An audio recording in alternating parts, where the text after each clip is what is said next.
என்னதான் உன் பக்கம் நியாயத்தை சொன்னாலும் என்னால அதை ஏத்துக்க முடியாது. எல்லாரும் முன்னாடியும் உன்னை காட்டி கொடுத்து நீ போட்ட வேஷத்தை என்னால கலைச்சிருக்க முடியும். நீ நடிக்கிறன்னு எங்க அம்மாவுக்கு தெரிஞ்சா மனசு நொந்து போயிடுவாங்க. அந்த ஒரு காரணத்துக்காகத்தான் யாருக்கிட்டையும் சொல்லாம நான் உன்கிட்ட பேசிட்டு இருக்கேன். இவ்ளோ பெரிய கீழ்த்தனமான காரியத்தை செய்ய துணிஞ்ச நீ இனி திருந்துறதுக்கு வாய்ப்பே இல்லை. உன்னை பார்த்தாலே எனக்கு பயமா இருக்குதியா? ஐயோ, என்ன டார்கெட் பண்ணி பேசுறத முதல்ல நிறுத்துங்க செழியன். நீங்க நினைக்கிற மாதிரி நான் இல்ல இல்ல இல்ல.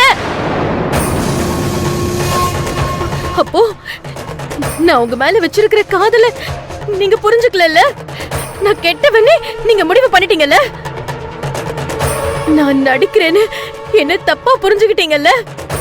போதுங்க, போதும். இனி நான் எதுக்காக வாழணும், யாருக்காக வாழணும்? நான் சாகுறேன், அதுதான் சரி. என்ன சொல்ற? நான் சாகுறேன் செழியன். நான் சாகுறேன் செழியன். செழியன் விடுங்க, செழியன் விடுங்க, விடுங்க. என்ன பைத்தியமா? ஆமா, நான் பைத்தியம் தான். உங்க மேல பைத்தியம் தான்.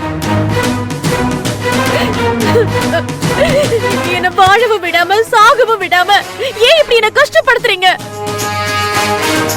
உங்க நிழல கூட யாரும் தொடக்கூடாது. நீங்க எனக்கு மட்டும்தான் சொந்தம்னு நினைக்கிறேன். அதனாலதான் காயத்ரி உங்களை நெருங்கும் போதெல்லாம் என்ன அறியாமையே எனக்கு அப்படியே கோபம் வருது.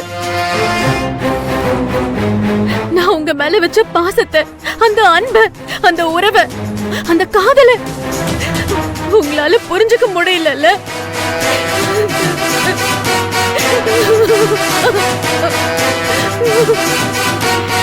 நீங்க இப்ப என் பக்கத்துல இருந்தீங்க, என்ன காப்பாத்திட்டீங்க. நீங்க இல்லாத நேரத்துல நான் இந்த முடிவெடுத்தா நீங்க என்ன பண்ணுவீங்க செழியன்?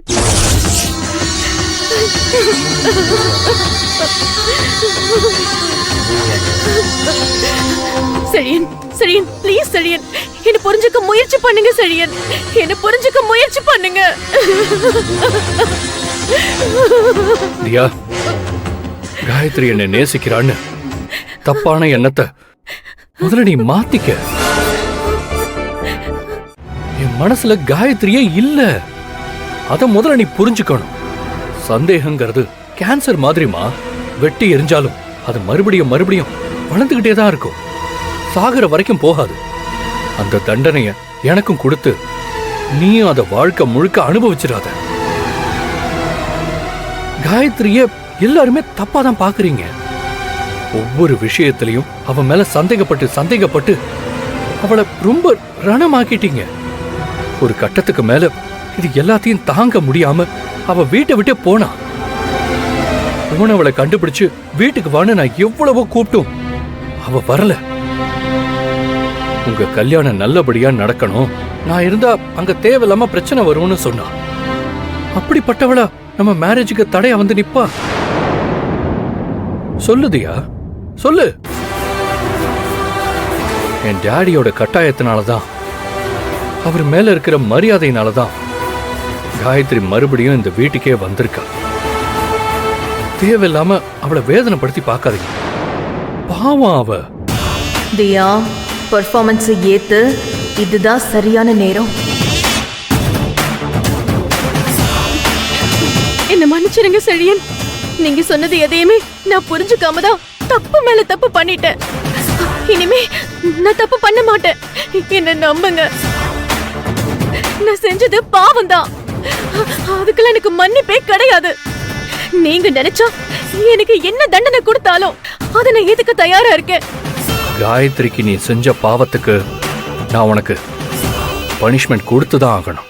அட பாவி, இவ்ளோ இறங்கி பெர்ஃபார்மன்ஸ் பண்ணியும் உன் மனசு இறங்கலையா? யோசிக்கிறத பார்த்தா திருந்திட்டேன்னு சொல்லி சூடத்தை கையில ஏத்தி சத்தியம் பண்ணுன்னு கேட்பானோ? என்ன யோசிக்கிற? நான் உனக்கு கொடுக்க போற தண்டனை மிகப்பெரிய தண்டனை.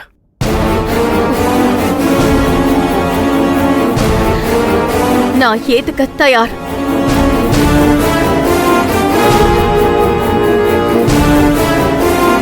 மன்னிக்கிறேன்.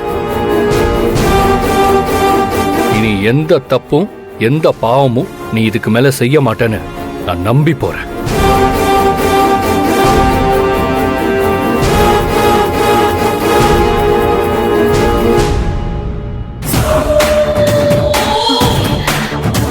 காயத்ரி புடவைக்கு நான் தான் நெருப்பு வச்சேங்கிற விஷயம் மட்டும் ஆதிசங்கருக்கு தெரிஞ்சிருந்தா நிச்சயமா என்ன வீட்டை விட்டே அனுப்பியிருப்பா. நல்ல வேளை தெரியாம போச்சு. எப்படியோ செழியனையும் சமாளிச்சிட்டோம்.